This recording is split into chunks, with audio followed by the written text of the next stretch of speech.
আসসালামু আলাইকুম রহমতুল্লাহ বারাকাতুহ। আমার কলিজার প্রাণপ্রিয় ভাই ও বন্ধুগণ, আপনাদের মাঝে হাজির হয়ে গেলাম।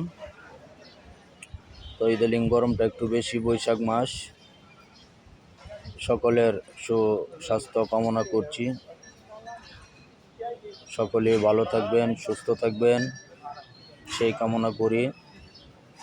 আর যেহেতু আমাদের বাংলাদেশে বৈশাখ মাস, গরম প্লাস বাতাস, ঠান্ডা, ঝড়ো হাওয়া সব মিলিয়েই আছে। সকলে একটু সাবধানে চলাচল করব, যেহেতু তাপমাত্রা গরমটা একটু বেশি। সকলের সুস্বাস্থ্য কামনা করছি, দোয়া চাই। আসসালামু আলাইকুম রহমতুল্লাহ বারাকাতুহু।